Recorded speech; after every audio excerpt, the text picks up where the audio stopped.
اعوذ باللہ من الشیطان الرجیم بسم اللہ الرحمن الرحیم رب اشرح لی صدری ویسر لی امری واحلل عقدۃ من لسانی یفقہوا قولی رب زدنی علما اللہم فقہنا فی الدین اللہم انی اسألک علما نافعا عملا متقبلا ورزقا طیبا آمین ثم آمین۔ اور اب آیت نمبر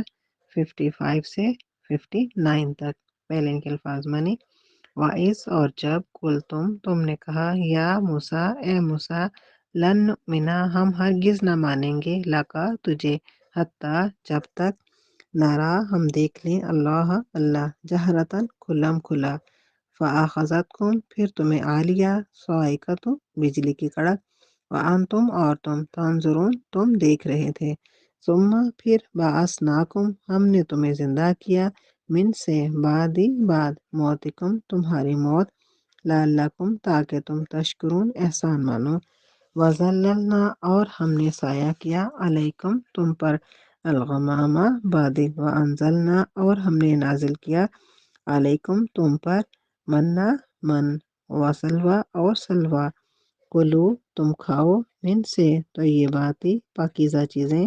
ماں جو رزقناکم ہم نے تمہیں دیں اور ما ظالمونا نہیں نقصان کیا ہم نے ولیکن اور لیکن کانو تھے انفسہم اپنی جانیں یظلمون وہ ظلم کرتے تھے وَإِذْ اور جب قلنا ہم نے کہا ادخلو تم داخل ہو جاؤ حاضی اس قریہ بستی فکلو پھر کھاؤ منہا اس سے حیثو جہاں تم چاہو راغدن با فراغت وادخلو اور تم داخل ہو البابا دروازہ سجدن سجدہ کرتے ہوئے وقولو اور کہو حطتم بخش دے نغفر لکم ہم بخش دیں گے تمہیں خطایاکم تمہاری خطائیں وسنزید اور عنقریب زیادہ دیں گے المحسنین نیکی کرنے والے فبدل الذین پھر بدل ڈالا جن لوگوں نے ظالموا ظلم کیا قولاً بات غیر الذی دوسری وہ جو کہ قیلا کہی گئی لہم انہیں وانزلنا پھر ہم نے اتارا علی پر الذین ظلموا جن لوگوں نے ظلم کیا رجزن عذاب من السماء آسمان سے بما کیونکہ کانو تھے وہ یفسقون نافرمانی کرتے۔ اور اب ان آیات کا ترجمہ دیکھتے ہیں۔ اور جب تم نے کہا اے موسیٰ ہم تجھے ہرگز نہ مانیں گے جب تک اللہ کو ہم کھلا کھلا نہ دیکھ لیں، پھر تمہیں بجلی کی کڑک نے آ لیا اور تم دیکھ رہے تھے، پھر ہم نے تمہیں تمہاری موت کے بعد زندہ کیا تاکہ تم احسان مانو، اور ہم نے تم پر بادل کا سایہ کیا اور ہم نے تم پر من و سلوہ اتارا، وہ پاک چیزیں کھاؤ جو ہم نے تمہیں دیں اور ہم نے نقصان نہیں کیا، اور لیکن وہ اپنی جانوں پر ظلم کرتے تھے۔ اور جب ہم نے کہا تم داخل ہو اس بستی میں، پھر اس میں جہاں سے چاہو بافراغت کھاؤ اور دروازہ سے داخل ہو سجدہ کرتے ہوئے، اور کہو بخش دے ہم تمہیں تمہاری خطائیں بخش دیں گے اور عنقریب زیادہ دیں گے نیکی کرنے والوں کو۔ پھر ظالموں نے دوسری بات سے اس بات کو بدل دیا جو کہی گئی تھی انہیں، پھر ہم نے ظالموں پر آسمان سے عذاب اتارا کیونکہ وہ نافرمانی کرتے تھے۔ اور اب ہم ان آیات کی تفسیر کو دیکھتے ہیں۔ پچھلی آیات میں ہم نے دیکھا تھا کہ اللہ تعالیٰ نے حضرت موسیٰ علیہ السلام کو کوہ طور پر بلایا تھا تاکہ ان کی قوم کے لیے کتاب ہدایت اور کتاب شریعت عطا کی جائے۔ تو جب حضرت موسیٰ علیہ السلام اللہ تعالیٰ کی طرف سے تورات کی صورت میں اللہ تعالیٰ کے احکامات لے کر واپس آئے، تو ان کی قوم نے اس بات کو ماننے سے انکار کر دیا کہ ہم اس بات کو مانتے ہی نہیں ہیں کہ یہ اللہ تعالیٰ کی طرف سے دی ہوئی کتاب ہے۔ تو اور یہ مطالبہ کیا کہ ہم اللہ تعالیٰ کو خود اپنی آنکھوں سے دیکھنا چاہتے ہیں، کہ جب تک ہم اللہ تعالیٰ کو خود اپنی آنکھوں سے نہیں دیکھیں گے ہم کبھی بھی آپ کو سچا نہیں مانیں گے اور اس کتاب کو کبھی بھی برحق نہیں مانیں گے۔ تو اس طرح بعض مفسرین نے یہ بیان کیا ہے کہ موسیٰ علیہ السلام 70 لوگوں کو لے کر کوہ طور پر گئے اور وہاں پر ان لوگوں نے اللہ تعالیٰ کو براہ راست اپنی آنکھوں سے دیکھنے کا مطالبہ کیا، تو اس گستاخی پر اللہ تعالیٰ کا غضب نازل ہوا اور یہ سارے کے سارے لوگ 70 کے 70 لوگ وہاں پہ مر گئے۔ تو فرماتے ہیں کہ اور تمہارے دیکھتے ہی دیکھتے آسمان سے بجلی کڑکی۔ تو یہ جو فرمایا وان تم تنظرون، اور تم دیکھ رہے تھے، یعنی کہ جب بجلی کڑکتی ہے اور چمکتی ہے، گرج اور چمک کو انسان اس وقت دیکھ رہا ہوتا ہے، تو ان کے دیکھتے ہی دیکھتے ان کی آنکھوں کے سامنے وہ بجلی کی جو کڑک چمک تھی، بجلی ان کے اوپر گری، اور یہ سارے کے سارے 70 کے 70 لوگ وہاں پہ مار گئے۔ تو اللہ تعالیٰ فرماتے ہیں کہ ان کے مرنے کے بعد پھر ان کو اللہ تعالیٰ نے زندہ کیا۔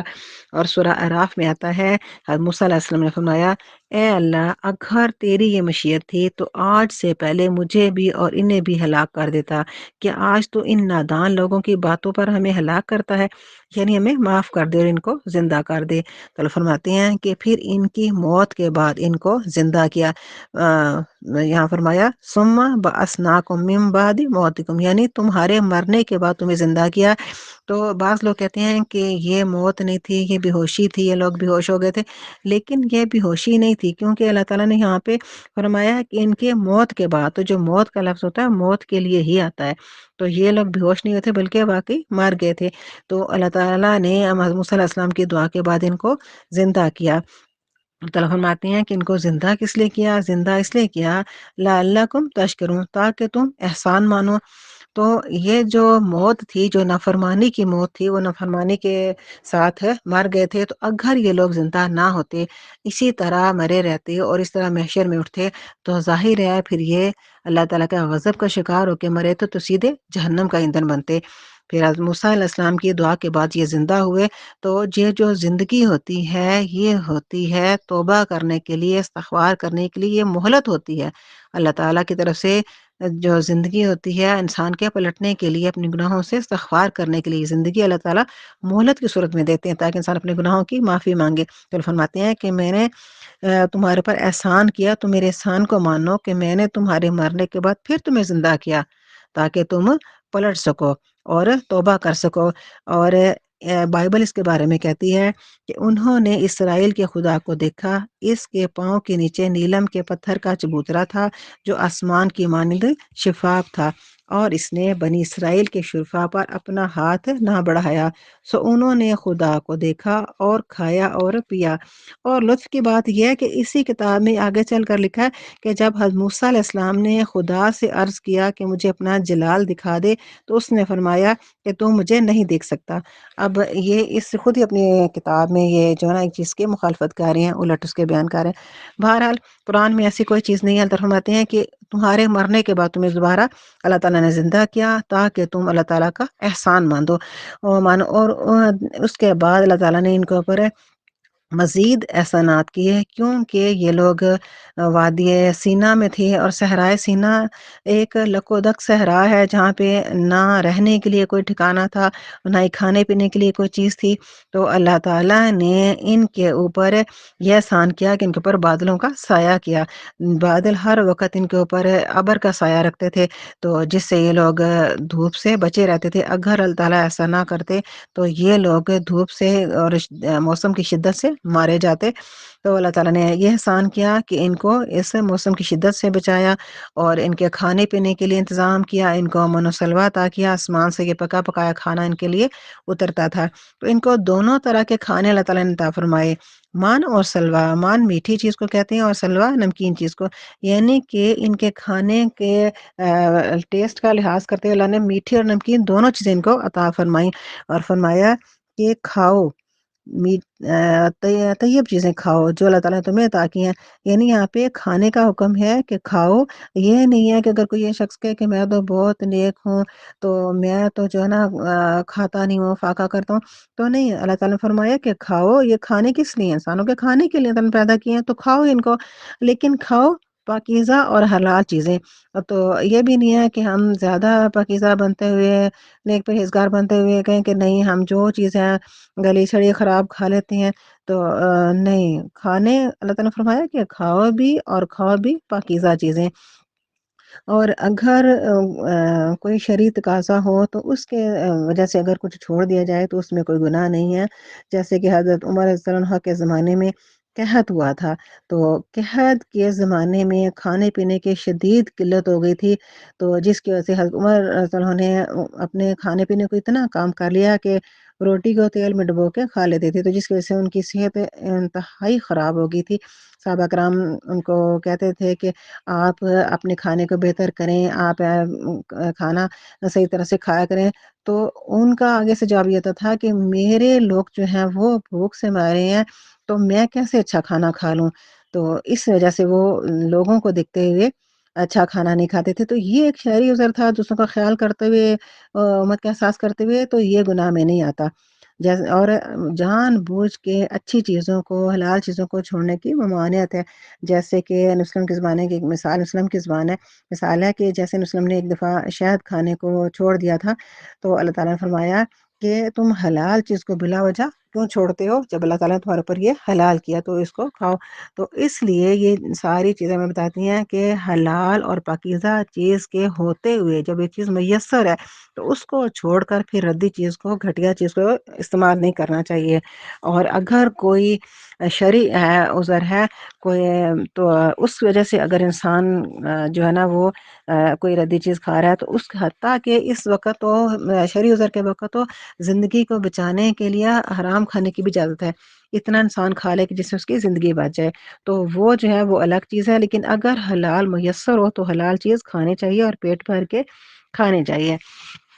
تو اور بھوک رکھ کے پیٹ بھر کے کھانی چاہیے۔ تو اللہ تعالیٰ فرماتے ہیں کہ ان تمام نعمتوں کے بعد فرمایا کہ تم سے تقاضا اللہ تعالیٰ کا کیا ہے کہ تم اللہ تعالیٰ کے احسانوں کو مانو، اللہ تعالیٰ کے ساتھ فرمان برداری کا رویہ رکھو، اور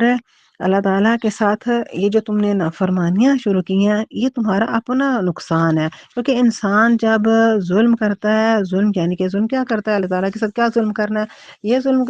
ظلم یہ انسان کا یہ ہے کہ جب نافرمانیاں کرتا ہے تو اپنے آپ کو اللہ تعالیٰ کی سزاؤں کا، عذابوں کا مستحق بناتا ہے، تو یہ اپنے آپ ظلم کرتا ہے، اپنے آپ کو ظلم کرتا ہے۔ فرماتے ہیں کہ جب تم ظلم کرتے ہو تو اپنا نقصان کرتے ہو، تو اس لیے اللہ تعالیٰ کا کچھ نقصان نہیں ہوتا تمہاری اس نافرمانی سے۔ صحیح مسلم کی حدیث پاک ہے، اے میرے بندو، بے شک تم ہرگز نہ پہنچو گے میرے نقصان کو کہ تم مجھے نقصان دو، اور نہ تم پہنچ سکتے ہو میرے نفع کو کہ مجھے کوئی نفع پہنچاؤ۔ اے میرے بندو، اگر تمہارے پہلے اور پچھلے انسان اور جن سب سے متقی شخص کے دل کی طرح ہوں تو وہ میری حکومت میں کچھ بھی اضافہ نہیں کرتے۔ اے میرے بندو، اگر تمہارے اول و آخر جن و انس سارے کے سارے سب سے گناہ گار شخص کے دل کی طرح ہو جائیں تو اس سے میری حکومت میں کوئی کمی نہیں آتی۔ تو یہ چیزیں ساری میں بتاتی ہیں کہ انسان کا جو نقصان ہوتا ہے اس کے گناہ کی وجہ سے اس کا اپنا نقصان ہوتا ہے، اللہ تعالیٰ کو اس سے کوئی فرق نہیں پڑتا۔ تو اللہ تعالیٰ نے اس کے بعد اتنی ان کی نافرمانیوں کے بعد ان کے اوپر پھر احسانات کیے، تو جب ان کو منع سلویٰ عطا کیا تو انہوں نے کہا کہ یہ چیزیں ہم جو ہے نا کھا کھا کے کتا گئے، اب ہم نہیں کھا سکتے، لہٰذا ہمیں کچھ اور دیا جائے۔ تو ان کے ان مطالبے پر فرمایا کہ تم جو ہے نا فلاں شہر میں داخل ہو جاؤ، تو یہاں تم جاؤ گے تو پھر یہاں سے تم بافراغت کھانا، جو تمہارا دل چاہے تم کھانا، لیکن تم یہاں اس شہر میں داخل ہوتے ہوئے جب دروازے سے اندر داخل ہونا تو انتہائی عاجزی سے، فرمانبرداری سے، اللہ تعالیٰ کے آگے جھکتے ہوئے تم داخل ہونا۔ تو اور جب تم داخل ہونا تو اس میں ایک عاجزی کیسے کہ تم عاجزی سے داخل ہونا، سر کو جھکا کے، اس سے عاجزی ظاہر ہوتی ہے، جسمانی طور پر عاجزی ظاہر ہوتی ہے، اور ظاہری طور پر کیا، تم زبان سے کہنا کہ حتیٰ تم، اس کا مطلب ہے کہ اے ہمارے رب ہمیں بخش دے، ہماری غلطیاں معاف فرما دے۔ تو تم یہ زبان سے بھی ہے اللہ تعالیٰ کا شکر ادا کرتے اور استغفار کرتے، دعائیں مانگتے تم داخل ہونا، تو حتیٰ تم کہتے ہوئے تم داخل ہونا۔ تو جب تم ایسے کرو گے، عاجزی انکساری کا اظہار کرو گے اور اللہ تعالیٰ سے اپنی گناہوں کی، غلطیوں کی مغفرت مانگو گے، توبہ کرو گے، استغفار کرو گے، تو پھر اللہ تعالیٰ تمہاری گناہوں کو، تمہاری غلطیوں کو معاف کر دیں گے۔ اور جو اللہ تعالیٰ کے نیک بندے ہیں، محسنین ہیں، تو اللہ تعالیٰ ان کو مزید عطا کریں گے۔ تو محسن کون ہوتا ہے؟ محسن وہ ہوتا ہے جو اللہ تعالیٰ کے معاملے میں اچھا رویہ اختیار کرے، اللہ تعالیٰ کے بندوں کے معاملے میں اچھا رویہ اختیار کرے، تو وہ ہوتا ہے محسن۔ تو فرماتے ہیں کہ جو محسن ہوں گے، احسان کرنے والے، نیکی کرنے والے، پلٹنے والے، تو ان کو اللہ تعالیٰ مزید ان کے اوپر انعام و کرام کریں گے۔ لیکن ان لوگوں نے کیا کیا؟ ان لوگوں نے اللہ تعالیٰ کی ان نعمتوں کا احسانوں کا یہ بدلا دیا کہ اللہ تعالیٰ نے جو ان کو بات کہی تھی کہ تم اس دروازے سے داخل ہوتے ہوئے حتّۃ بولنا، انہوں نے اس بات کو ہی بدل دیا، بلکہ انہوں نے انتہائی اکڑتے ہوئے اور اپنے آپ کو بس بجائے سر جھکانے کے اکڑ اکڑ کے انہوں نے وہاں سے یہ چلنا شروع کیا، اور اس بات کو، اس لفظ کو بدل دیا، اور وہاں اس کی جگہ انہوں نے حتّۃ کی جگہ حنطۃ بولنا شروع کر دیا، جس کے معنی ہے گندم، یعنی کہ یہ گندم گندم پکارتے ہوئے، نعرے لگاتے ہوئے، اکڑتے ہوئے وہاں سے گزرنے لگے۔ تو یہ وہ بات تھی جو کہ اللہ تعالیٰ کو انتہائی ناپسند تھی۔ اللہ تعالیٰ فرماتے ہیں کہ ان کی اس نافرمانی کی وجہ سے، ان کی اس بات کو بدلنے کی وجہ سے، اور ان کے اس اکڑ کی وجہ سے، اور اللہ تعالیٰ کے ساتھ جو ہے نا وہ بد اخلاقی، کیونکہ یہ کس طرح اللہ تعالیٰ کی بات کا مذاق اڑا رہے ہیں۔ اللہ تعالیٰ احسان کرنے کے بعد کہتے ہیں کہ دیکھو میں تمہیں مزید دوں گا، تمہاری غلطیوں کا بھی معاف کروں گا، تو تم بس یہ لفظ بولو کہ اور لفظ بھی کیا بولو، اس میں انسان کا اپنا فائدہ تھا، اب بس اپنی غلطیوں کی معافی مانگو تو میں تمہیں معاف کر دوں گا، تمہاری غلطیاں خطائیں سب معاف کر دوں گا۔ تو بجائے احسان ماننے کے انہوں نے اس چیز کو ایک مذاق بنا لیا، اللہ تعالیٰ کی بات کو تمسخر اڑانا شروع کر دیا، اس کو بدل کے کچھ کا کچھ بنا دیا۔ تو فرماتے ہیں کہ وہ لوگ پھر جنہوں نے ظلم کیا تھا، یعنی کہ جنہوں نے یہ ساری حرکتیں کی تھیں، ان کے اوپر اللہ تعالیٰ نے آسمان سے عذاب اتارا۔ تو کون سا عذاب تھا اللہ تعالیٰ نے یہ یہاں پہ نہیں بتایا، صرف اتنا بتایا اللہ تعالیٰ نے ان کے اوپر عذاب وہ کیا تھا، وہ کوئی کڑک تھی، گرج تھی، یا وہ کیا تھا، تو یہ اللہ تعالیٰ یہاں پہ اس کا ذکر نہیں ہے۔ پھر یہ بتایا کہ جن لوگوں نے اس طرح کی حرکتیں کی تھیں ان لوگوں کے اوپر اللہ تعالیٰ نے آسمان سے عذاب اتارا، کیونکہ وہ نافرمان تھے، نافرمانیاں کرتے تھے، اور اللہ تعالیٰ کی باتوں کو بدلتے تھے، اور ناشکرے تھے، اور اللہ تعالیٰ کے احسانوں کی قدر کرنے والے نہیں تھے۔ اور یہ ساری جو چیزیں ہیں یہ انسان کو ناشکرہ بناتی ہیں، ناقدرہ بناتی ہیں، اور اللہ تعالیٰ کے ساتھ جو جتنی انسان کی نافرمانیاں ہیں وہ اللہ تعالیٰ کے عذابوں کا مستحق ٹھہراتی ہیں انسان کو۔ تو اس لیے اللہ تعالیٰ کے احسانوں کا شکر کرنے کا جو فائدہ ہے وہ انسان کو اپنا ہے، اپنے لیے اس کا فائدہ ہے۔ اللہ تعالیٰ ہم سب کو شکر گزار بننے کی توفیق فرمائے، آمین ثم